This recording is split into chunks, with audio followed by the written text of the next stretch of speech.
we use the same journal, which is cool. I don't know why exactly, but it just is. So we're going to talk a little bit about entrepreneurship. And the reason why is because I think that entrepreneurship as a concept is really one of the key skills of the future. Right? There are things to learn There are things to learn and develop to be more successful in the future that's coming. And the skill of entrepreneurship and kind of the component skills that make up entrepreneurship, I think are really important to learn. Reason being that, all of us as we grow, as we develop as people, as professionals, we develop in our relationships with the people we love, with our family. We want to have more control of our lives. We want to feel more in control. We want to have more freedom. We want to have more success. And we want those all to grow in all phases of our lives. And the skills that make successful entrepreneurs, when learned, can map across into all of these other domains. And I've just found that by studying entrepreneurship, it's helped me to create a lot more success in all those different domains. So I want to share a few of those skills with you here and teach you what I've learned about it. So entrepreneurship, what is it? What is an entrepreneur? What are the defining characteristics of an entrepreneur? Any guesses or any thoughts? Anyone thought about this? What makes an entrepreneur? Risk-taking. That sounds very ominous. They're crazy, basically. So pioneering. So risk-taking, pioneering. Yeah, most entrepreneurs are kind of, if you look back at the story from here, it looks like they took a lot of risk. They were pioneering. What else? Identifying unfulfilled needs. Excellent. Identifying unfulfilled needs, right? And then going and fulfilling them. Yeah. Jean-Baptiste Say, I learned this from Dan Sullivan, he was one of the earliest kind of writers or thinkers about entrepreneurship. And Dan's kind of reinterpretation of Say is that the entrepreneur takes resources from a lower level of productivity to a higher level of productivity. And what the entrepreneur does is they take whatever's around that's creating a certain level of productivity and they reorganize it in a certain way so that it produces more stuff. In the modern day, entrepreneur is typically defined within a business context. Right? That's really what the entrepreneur is someone that starts and runs a business. I won't go into the etymology, but it's meant a lot of things. We borrowed it from French, and now it means, especially in Silicon Valley, someone that starts and builds a business. And in a business context, the way I define entrepreneur, the way I define it is an entrepreneur builds a profitable business. You say, what is show me a successful entrepreneur, someone that we would all stamp and go, yes, that is a successful entrepreneur. What they've done is they've built a business, and not just a business, one that makes profit, right? Because if someone built a business and it lost money the whole time and it went out of business, you kind of couldn't give them the stamp of, okay, yeah, they were successful, right? So it's an entrepreneur in the business sense builds a profitable business. They take resources from a lower level of productivity to a higher level of productivity. Now also what's happening is now that entrepreneurship and this concept of entrepreneur is starting to get some, some traction and everyone's realizing how important it is, it's also then working its way into other areas. So now there's the social entrepreneur. Someone that's kind of taking these ideas of productivity and resources and using it in a philanthropic context, using it to kind of help the world. And there's also this new word that you hear about, intrapreneur. Intrapreneur. Who's heard that word? Who knows that word? Okay, good. So an intrapreneur in the modern business context is someone that works within an entrepreneurial organization, and they use the skills of the entrepreneur, but inside of an organization. So they're creative, they're innovative, they're productive. They're not just coming in and like learning the procedure and then following the checklist exactly right so that they can get a paycheck. They're following the checklist and living within the values and the structure of the organization, but they're also bringing creativity and innovation, and they're looking for opportunity on behalf of the organization. Right? So that's an intrapreneur. entrepreneur. And I got my start in business, really, the one that did it for me in my 20s, working for Matthew and Brian's uncle. So there's an interesting lineage here. I went to work for him for 3 years, and he had a very entrepreneurially, he still owns it, and successful company. And so I got to watch as his company grew from about the $3 million a year level to the $10 million a year level. And I get to see that, that real entrepreneurial kind of climb. The Navy SEAL guy. Oh, yeah. Joe came by and spoke. Oh, Joe did a talk? Oh, great. So Joe Stump, the most awesome Navy SEAL. Like I think the oldest guy to train with them, right? Who looks younger than them somehow, which really blows my mind. But anyway, the bottom line is, within an entrepreneurial organization, like that's where to get the start. I really believe that. When people ask me, they say, I want to become a really successful entrepreneur, what do I do? What do I do first? I say, go find an entrepreneur that you really admire in an organization and go to work there for a few years, right? Because you'll get to learn. You'll learn so much more than just reading books and so forth. And I honestly believe that Matthew and Brian are two of the top entrepreneurs in the world, and that this company right here, and that this organization right now is one of the most entrepreneurial organizations in the world. And so this window of time, is a special time. It's a big opportunity. And to be here is a great opportunity. And there's a great place to practice this entrepreneurship or intrapreneurship. So one of the key components of entrepreneurship, of being a successful entrepreneur, is creativity. Right? And that's another word that's getting a lot of press these days. A lot of books coming out about the topic, a lot of things being written about it. And if you ask 100 people what the word creativity means, you're going to get 100 different ideas, like 100 different answers. It really hasn't been very well developed or defined. It's kind of, thought of, I think, mostly as a general sense of coming up with lots of ideas, or brainstorming, or thinking of new things that haven't been thought of before. And I've been building a map of what I think entrepreneurship is and the skills that are required. And to me, creativity is one of the key skills of being a successful entrepreneur. But since creativity hasn't been defined very well, and there haven't been a lot of practices put together to have an individual and a group practice creativity, it's kind of hard to get there because we don't have the bridge to get across. So one of the things I want to talk about here is what I'll call systematic creativity. Okay, so systematic creativity. Approaching creativity with the idea that there are procedures, plans, action steps, there are specific things that you can do in a specific order to kind of build the muscle of creativity so that when you're in business situations, you've already got that muscle built and you can just use it and apply it in that situation. So as we're growing up as humans, we have to learn to use language. We have to learn to use words and then put them together in combinations and type the letters on a keyboard and write them on a piece of paper. And then we use them in combinations and we practice using them. And then eventually we can have thoughts and then say the thought without having to think of which word we're going to use. Right? So right now I'm not stopping between every word and saying, what's the right word for that? And then saying the right word, and then what's the next word? Right?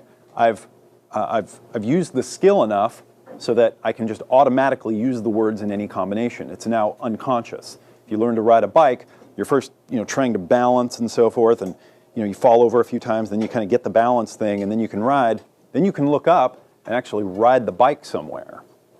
So what I'm pointing to here is that if you kind of watch how a human being works, we're these multiple layers of things that are all happening simultaneously that occur as one person paying attention or doing a job, but there are hundreds of layers that are happening that are all running at once, that are aligned and synchronized to create that experience of kind of one person doing one thing. If you watch a masterful dancer, a great ballet dancer or a ballroom dancer or a salsa dancer, someone that's been dancing for 20 years, it looks like this seamless, simple kind of, almost like a one stroke happening. But if you talk to them and you say, what are you doing here? What are you doing here? What are you doing here? You'll find that there are all these individual things that are happening, right? All these things happening simultaneously to move their body in this one way. They're doing 100 different things at once that all occur as one thing. And the way to do this in life, to add more layers, is you have to learn the skill, differentiate it on its own, practice it on its own, and then you practice the skill with the other skills, and then eventually it becomes like words or like balancing on a bike, and you're doing it automatically. And so what we're going to talk about here is a couple of skills of creativity that I'm going to recommend that you practice yourself in your personal life and in your business life for a few minutes a day, and you do them as practices.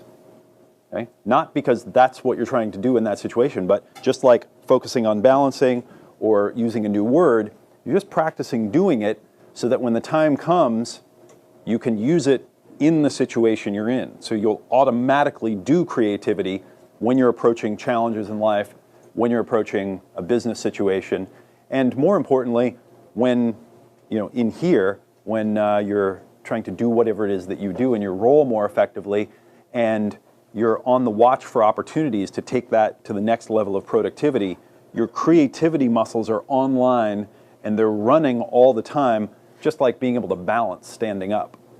And I think that when you can keep practicing and developing your creativity muscles so that they're always running, that's one of those things that's like a force multiplier in life, right? That's what takes you to 10x productivity and 100x productivity.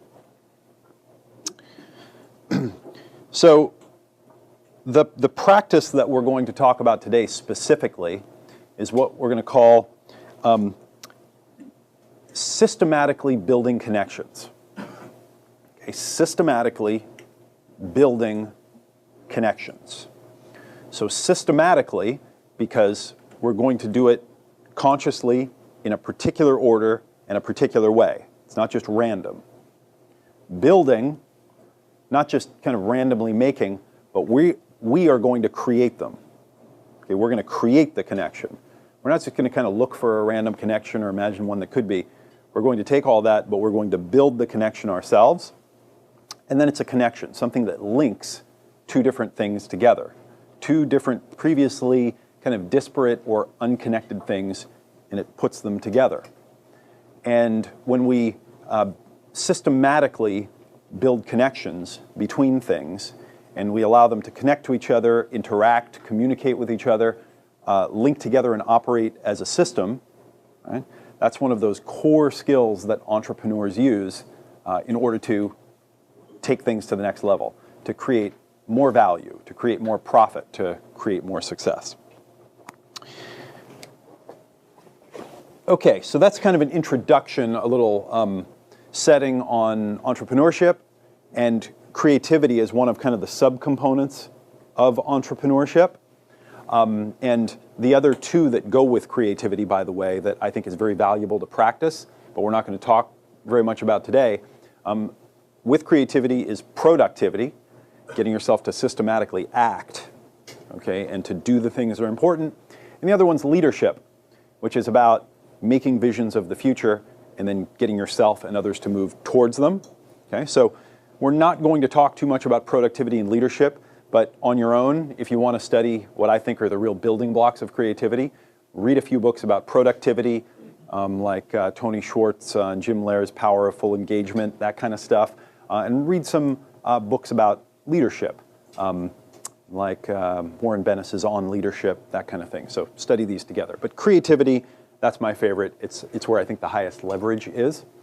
So then we drill down another level, and if you look within a business context, right, what makes businesses go, and what are the unique things that entrepreneurs do, what are their functions within a business that create all the value creation and the profit?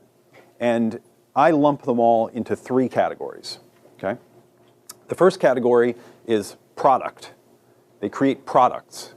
And a product, and we can put kind of services in here, product or service, is the packaging up of a solution for a customer, right? So Ty talked about identifying unmet needs and then meeting them. It really is one of the key functions. It's actually behind all the different three components I'm going to share.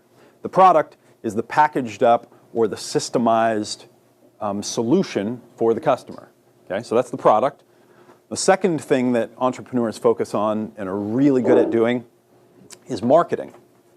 Right? And marketing includes everything around merchandising, selling, getting customers the message about the product, finding them where they are, pushing all of those specific motivator hot buttons that they have, and getting them interested in actually making the decision to buy. And then the third kind of key group of things that entrepreneurs do is this area that we might call experience. Right? So the user experience, this is where customer service lives, etc. And when you put together a great product with great marketing and a great user experience or great service, you get entrepreneurial success.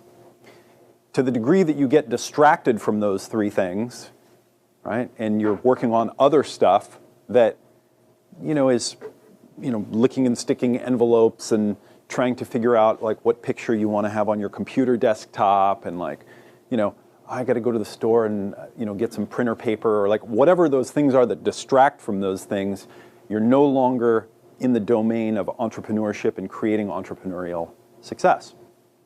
So, I've opened a lot of cans of worms here and, we don't have a time to do a treatment of all of these, but what I want to do is kind of show how we can use this systematic building of connections, this formula for creativity, and I want to use as an example, as the example that we use together, I want to use product, marketing, and experience so that we can see how they kind of fit together. Right? One of my favorite tools for creativity that I use a lot, and I could open up my journal and kind of show you that I use these on a regular basis, is the Venn diagram. Okay, everybody know what a Venn diagram is? It's the three circles that all overlap. And let me just attempt to use my artistic skills to draw a big one.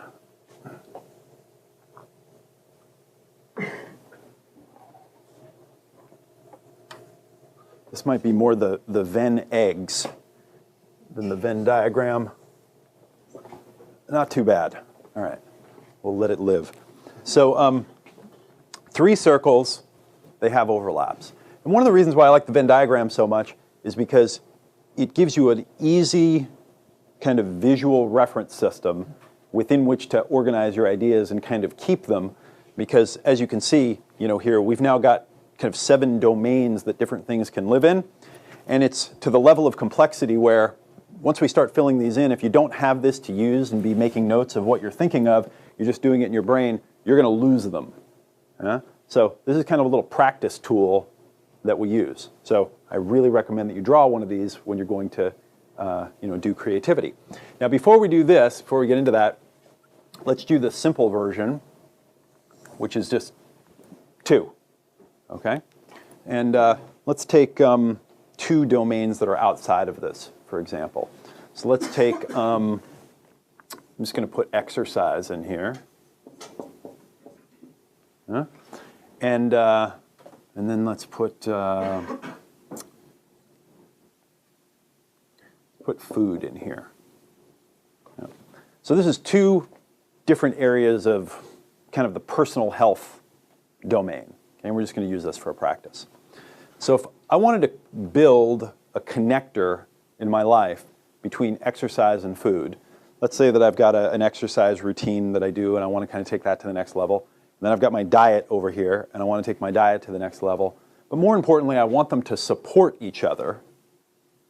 And I want my diet and my food to support each other and I want them to be more integrated. What are some ways that I might be able to build a connection between my food and my exercise? Anyone? Yeah? What you eat before and after and during exercise. Excellent. So what you eat before, during, and after exercise. You must eat a lot. Or maybe you exercise a lot. A little bit. Yeah, somebody who works with me, she started doing triathlons, and she was like, I have to eat about 6,000 calories a day. and she's slim. And I was like, let me do the math here. Like that's like 4 times as many. My God, like how do you eat 2,000 calories in a meal? What do you like? Get a bottle of oil and drink it or something? Like, a stick of butter, running with the stick in your hand. So good. What you eat before, during, and after your exercise. So if you eat the right meal before you exercise, it's going to give you a better quality of energy for your exercise, and it's going to give you better results in terms of the way your muscles are going to build, etc. What you eat during your exercise, what does one eat during exercise? Well, not a filet mignon, but Really? no. You got a steak like on a string around your neck, and Bar, do anything like that that gives you carbohydrates so that you can exercise longer. got it. So Water, What about you? drink water. so if you're really serious about this and you're exercising long enough and you're intense enough about it, you're going to want to eat some carbs during the exercise, right? So what do you eat after exercise? Protein. And Protein and carbohydrates. okay, so you eat protein and carbs after exercise. Why?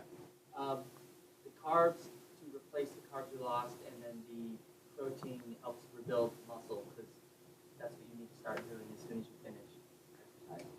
Great. So now we're talking about a way to link these together so that they actually support each other. I'm no longer just thinking about food.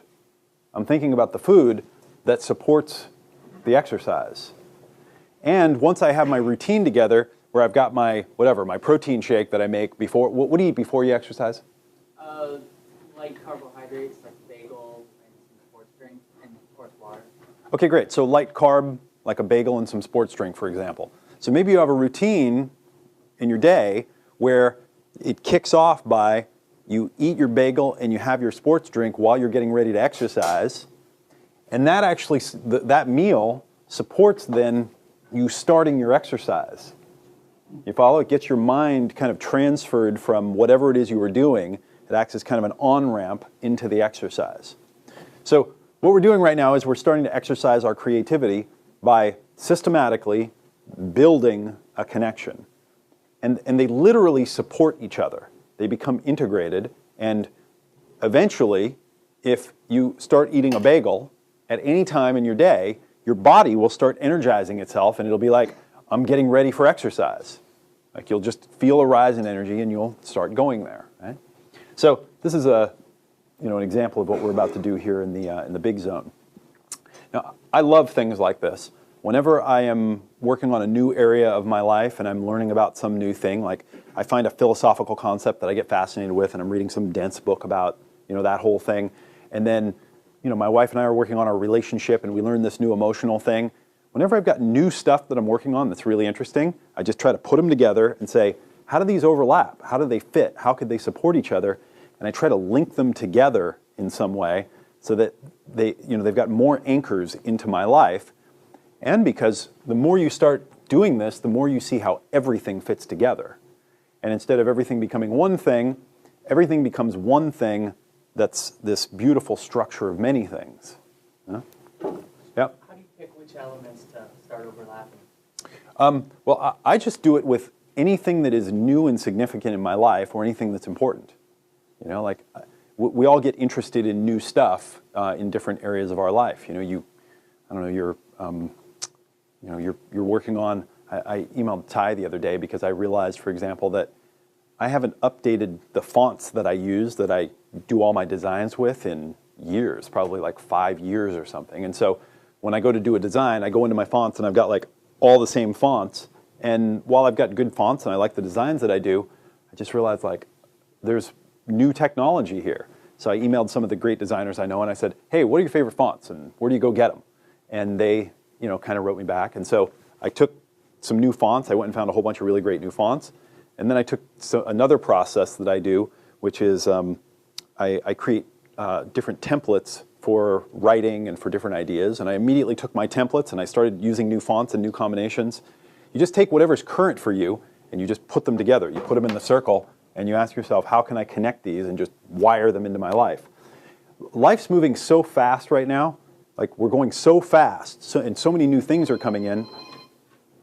Hello? that if you don't do this, what happens is you learn this new thing and you get into it for a little while, and then you move on to the new thing, and that it doesn't come with you. It doesn't stay with you in your life because it wasn't linked up and integrated. And when you learn it and you integrate it with other things that are important, then it becomes a layer that can be running all the time with all the others. Right? So whatever's interesting to you, whatever's new, whatever you're learning, whatever's important, you differentiate it, you make a practice out of it, and you do it. Okay, so now to the kind of the main exercise here. So I'm just going to put here a P for product.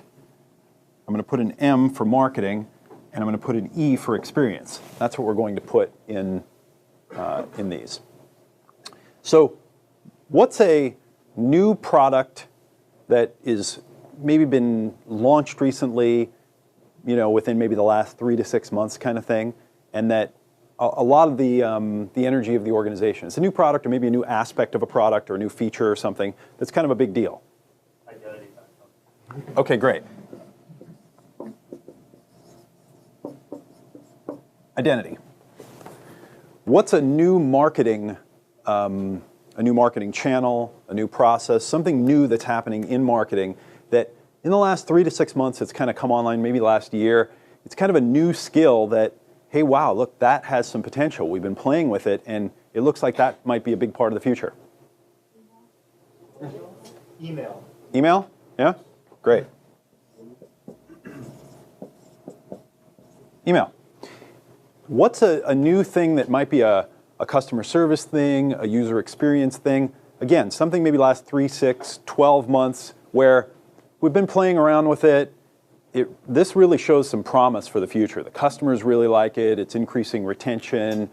It's getting more referrals. It's like doing something to really support the lifetime relationship with the customer. Mobile. Yeah? Mobile? What aspect of mobile? Mobile use in the mobile context, providing access to our services wherever people. Oh, so it's like mobile access or delivery of the product through mobile. Yeah. Okay, so I'm going to write mobile here, but now we know what we mean, right? They can access the product through mobile. I'm just going to put access here. Great. So you can see immediately that as soon as you start doing this, this is somehow a lot more complex than this, right? Your mind just goes, even though it's 2 and then 3, there's somehow a lot more going on here, right? So first step is we want to look at the overlap of 2 to see what could we build that connects these. Follow just these 2. So what could we build to link identity with email that is, maybe we've got it's germinating or it's just starting, but what's some way that we could link the 2 of these? Maybe it's a test that we could do to test a hypothesis to see if maybe there's an opportunity there. Or what's an opportunity that someone here has maybe already thought of or could see right now to make identity and identity.com and email really work that could support both of them? Weekly digest. Okay, great. So a weekly digest.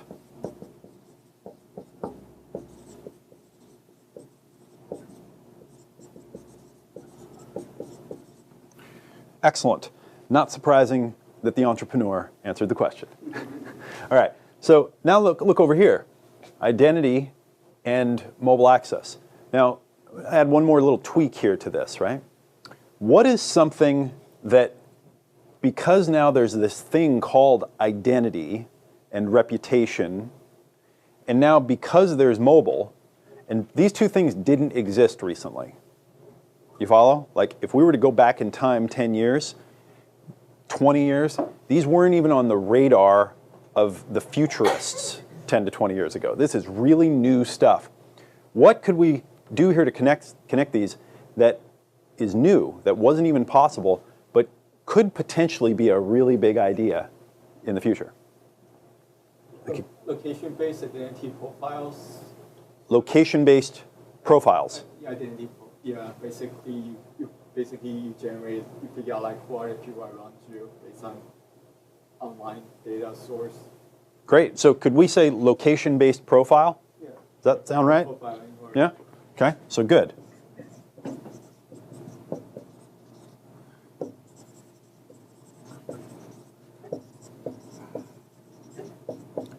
Excellent. So a location-based profile. It's just something that you couldn't do up until recently, and I've never heard of something quite like this, but if it did work, it could be new and interesting. Okay, now the link between email and mobile access. What could connect these two up together in a new way that could support both of them? Push notifications instead of email. Pushing. And so rather than like using, so for example, if you have a mobile app, you could do push notifications because like when the policy Great. is So push notifications. checking email. Yeah? Alerts, you get alerts via email or mobile, or going off of other push notification alerts. Great. So I'm going to put push alerts. So I took those two ideas and put them together and then put what that was in the box here. Right? So these three ideas, now I don't know, you guys may already have brainstormed all these things before, or they may be a discussion in the organization. Are these relatively new ideas, these three here? Yeah? No? Not really. No? Okay. I don't know. Well, actually, I see some people nodding and some people, they're in that zone between some people have thought of them and some haven't. Okay, they're in the zone of innovation, of creativity and innovation. And the next thing is, of course, we would take these and whoever works kind of within these areas would get together and they would say, is it feasible? Does it make sense? Is this the kind of thing that if it worked, like best case scenario, what would be the growth? What would be the profit? What do we think the probability is that that would happen? And after we have a big list of these, some of them would rise to the top, and we'd say, that one, maybe it's this one, that's a really big idea. No one's doing it. It's going to be really big in the future, and you know what? We could test that out pretty easily and see if it would work. Right? We could, have somebody work on that for a week, test it, and get back proof of concept and figure out whether it's, a gold mine or a dead end. So that's how this all kind of shakes out. Now, we're not going to go to the center here because that involves even going to the next level. But who's already been thinking about what's in the center? Yeah. Okay. Right. The entrepreneurs in the room, of course. And who's got an idea of what could be in the center? Anyone have something? Wow. I can see a new idea that could integrate these three, or that was inspired by them, that connect it. Anyone already there? No. Yeah. I mean, if for some reason you're out on the fly and need to vet your identity with someone, you could perhaps through the app send them an email that gives them a link to your public profile, also inviting them to sign up. Okay, so on the fly profile That's kind of long, sorry about that. vetting. No, that's great. Get it well enough. Vetting and Make it blue. all right. So on the fly profile vetting and marketing. Huh? This is how big ideas happen, actually. Right? Is the seeing the connections of lots of things and then realizing, oh, there's something that no one's done before or that isn't available in some way that, wow, we have the capability to do because we have the infrastructure to make it happen. Does that make sense? So here's the practice. Okay, this is what I recommend that you start doing every day. 3 minutes a day, 5 minutes a day. Take a Venn diagram that's empty and fill the 3 circles with stuff. Fill it with things that you're working on. You can do one for your personal life. You can do one for your business life. You can do one for a project that you're working on. You can use this at any kind of level and put the 3 things in the circles and then ask, what could I build, help create to connect them together? And then fill in the 3 circles.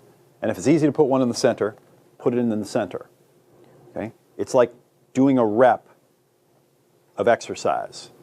Okay? It's something that you're practicing proactively, your creativity muscle. It's not about Venn diagrams and it's not about the content. What you're practicing is making new connections, building systematic connections between things.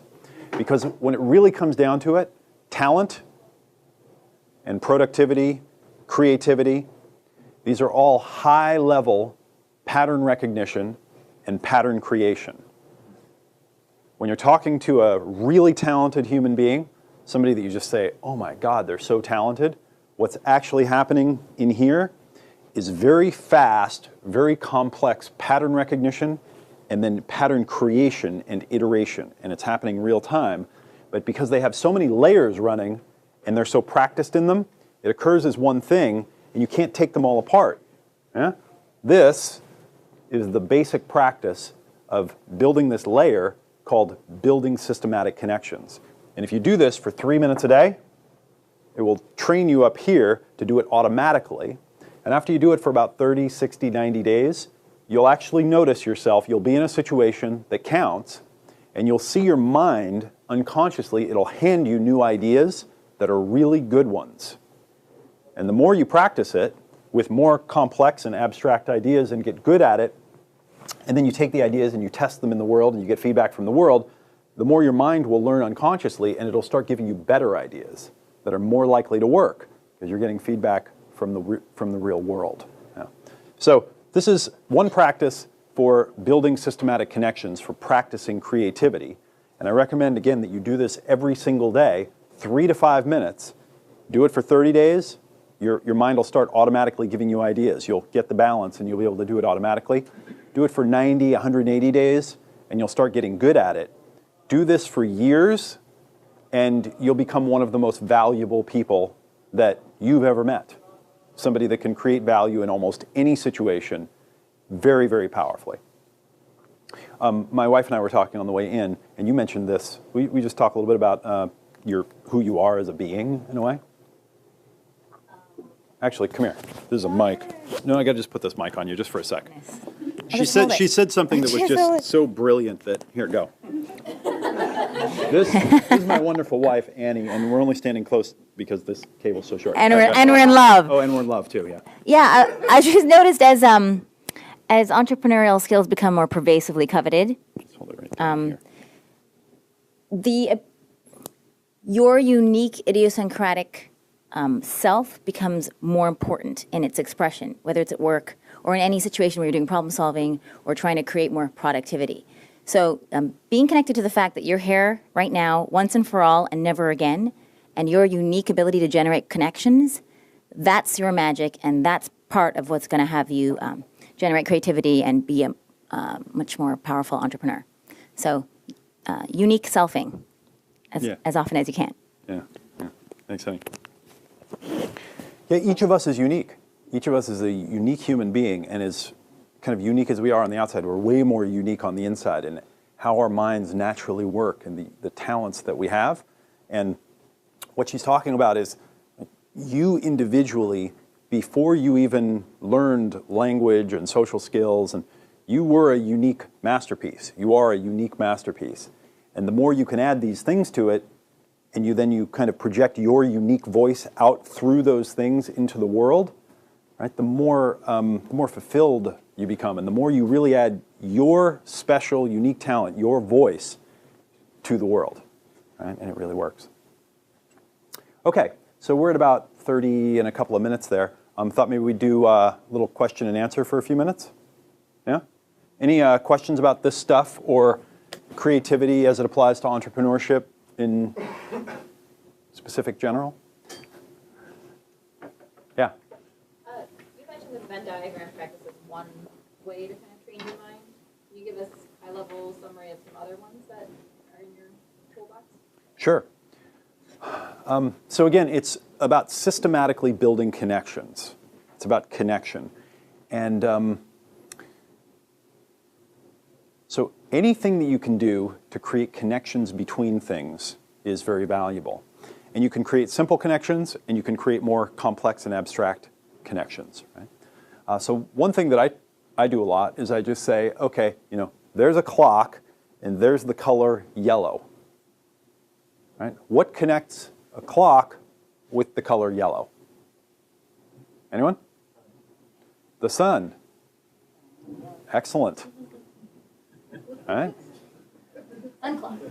Well, and everyone's laughing because, like, wow, that's pretty damn good. Like, that's a really good one, like time, sundial, like, whew, excellent, right? So that's a simple version, right? Pick any two things and go, what connects them together, and it forces your mind to go find lots of things.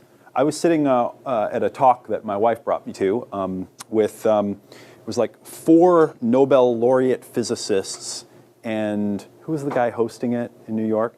Anyway, so it was these huge-brained people talking about the most abstract, crazy stuff, you know, that's being figured out, the most theoretical stuff, and it was great. But I was sitting there and going, okay, I'm looking at 2 things. There was somebody was wearing something that was red, and I looked at something that was kind of another color of gold, and I was like, huh, how do red and gold connect?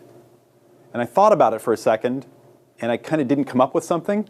And you know, there's 4 Nobel laureate physicists talking, so I didn't really have much, you know, free attention. And I left it for a second, and then I looked over, and I realized that one of the columns in the auditorium was painted with red and gold. And I saw, oh wow, the connection is how they can be used together to paint something, you know? And so sometimes you come up with them, and sometimes you see them in the world. So that's a simple connection, just connecting 2 things together. The next level of connecting is what we might call relating.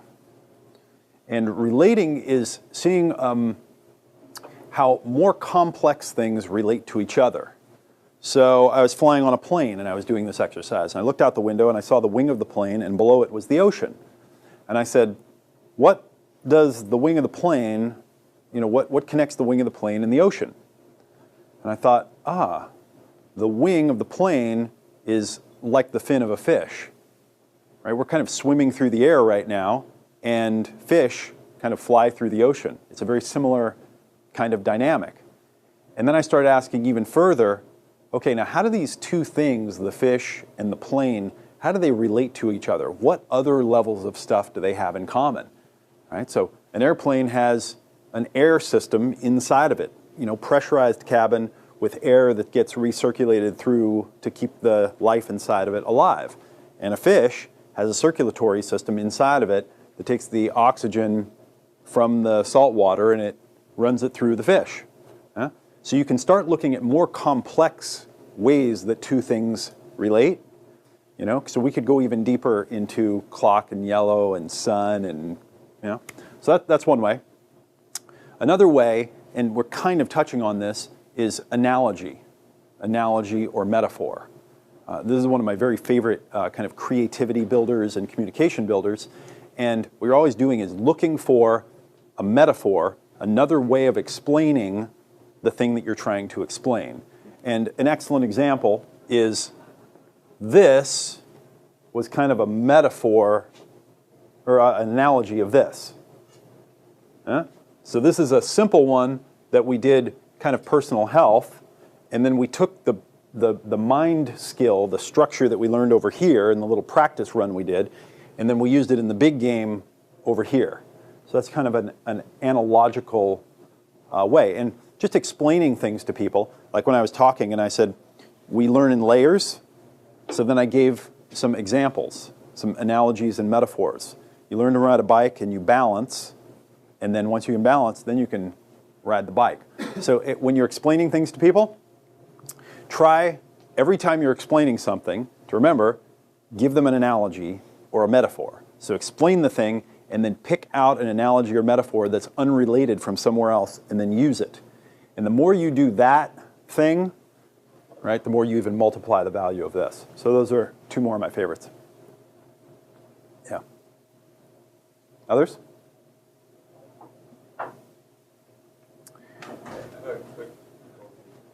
So one of the things that drafting up this idea that life is busy, and I think we're all experiencing that. The inflection in business context, we have a lot of different ideas and priorities, and this culture is really good at generating ideas. This exercise is interesting for prioritization. So Brian and I do something similar to this sometimes the weekend or the next week, where literally we just try to figure out, of all the things that are happening, which ones overlap the most, because those are the things that we can prioritize the highest. So kind of flipping its purpose from idea generation to idea reduction But if you put all the different ideas that we have in products and engineering and marketing, for example, and then we need to focus on the ones that are in that central area because they obviously have the most leverage and connection across teams. Yeah, and so earlier in the beginning, I said there are a couple of other like I don't know, like the three legs of the stool at the top level: creativity, productivity, and kind of leadership, like going first and taking risks, so to speak, but striking out and actually doing the thing. This works hand in hand with productivity, and Matthew's talking about prioritization and idea reduction because, you know, especially in an organization like this with a lot of really smart people, ideas are coming like at light speed almost. They're just coming out really fast. You have to take this and not just use it alone. You have to use it with productivity. You heard me mention that once you take one of these ideas and then you go test it in the real world and you get the feedback, it worked or it didn't, it showed promise or it didn't, and you keep testing your ideas, that's what gives the mind the feedback so that your creativity itself becomes more productive because your mind thinks of ideas that are more likely to work. All right? So we don't want to use this in isolation. We want to use this in the real world. We want to take what we come up with here and start, you know, using it over here. Creativity and productivity are as necessary to each other and they work together like the heart and the lungs. You follow? If one of them isn't working, the game doesn't work. Yeah. And there's an analogy. So Excellent. UX team has a meeting, we'll break, give Eben a round of applause, and he'll be here for additional Q&A.